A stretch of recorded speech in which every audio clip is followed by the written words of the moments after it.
Hi guys, welcome back to my channel. If you're new here, welcome. On the channel we post writing tips, unboxings, book hauls, book reviews and the occasional vlog. And today I have another book review for you, but it's not just any book review. It is June, which A, is my birthday month, and B, is the month of Pride. So I want to dedicate my channel to all things LGBTQ+, where possible. So I am reviewing Con Lychee by Emery Lee. And if you hadn't guessed from the front cover, we be going for some gay romance.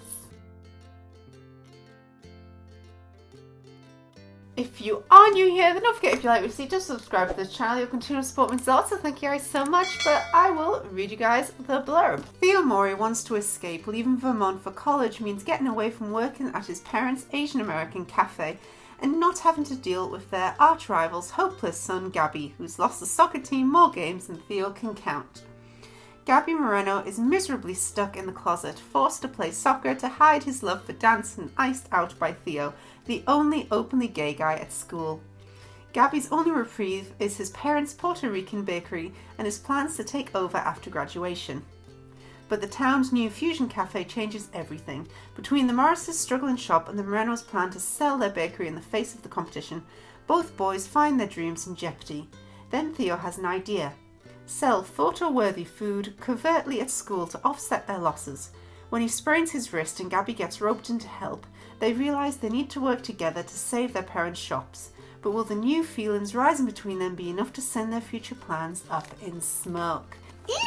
First of all, I had to get it because how delicious does the food look on that cover? It looks so good. So I got it because of the food and because I was just in the read for a light, happy romance. Really easy to read. Now let's get right into it. My first quote is on page 2. When 5 o'clock finally rolls around, my back aches either from the fall or carrying the weight of the entire team. Brutal. Page 5. My parents are traditional. Well, as traditional as a Chinese and Japanese couple really can be, I guess. They only believe in the brand names. They never buy them full price, and most importantly, they don't follow trends. If it's not carved into the stone of their recipe books, they won't make it. Except the boba thing, but I guess it's that old Chinese nature to steal a drink from Taiwan and claim it as your own. So in this book, we're following Theo and Gabby. Now those two quotes are from Theo. Their chapters alternate, and Theo is so sarky, and I am here for it. I loved him instantly. Theo is a B- student, which to me is still good grades, but apparently in America it's not. He has ADHD and has come out as gay and is great at sport. He wants to go to college, but his parents think he's not smart enough, so he talks back to them a lot. So his brother did go to college, his parents paid. He wants to go. They think he's not smart enough because he's a B- student, so he's trying to save up for himself to go. Gabby, on the other hand, is an A-grade student who has not come out. He wants to do ballet, not football, and he wants to bake and not go to college, but his family are really pushing for college. His family are also scared.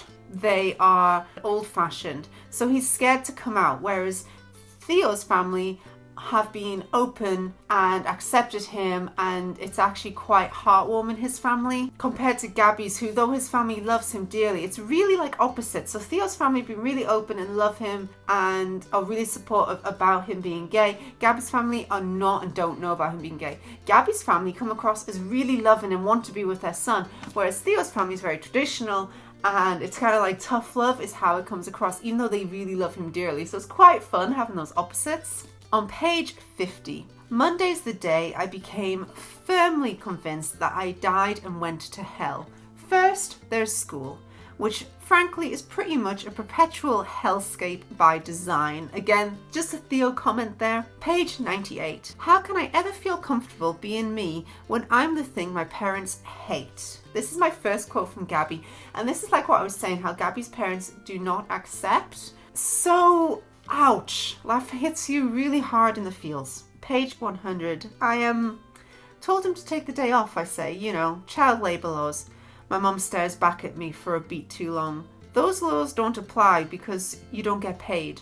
Love it, that's Theo's mum. Again, this is the love difference here. Page 138. Well, sometimes when you vent, people egg you on, tell you how shitty the other person is, and then before you know it, everyone's dragging someone and being furious. But sometimes you vent and the other person just tells you that your feelings are valid and then you start processing to move on. This is a quote from Gabby, and I took that quote because it's so true, and we can learn a lot from Gabby. Page 171. I started taking lessons, but I can't tell my parents. They think dancing is for girls. Theo laughs at that. You can't confine a whole sport to one gender and then insist everyone's straight. A, true. B, make me think of boarding schools. If you haven't read Stephen Fry's The Liar, that's where I'm going with this. And my final quote is page 217. Are you okay? I say. He looks up and shrugs. Yeah, fine. Why? You just seem a little off. He glances back towards the door for a second before sighing and saying, you don't have a shoe rack. Oh my god, this was just so accurate for an Asian family. I remember when I moved to Korea, that was the first thing.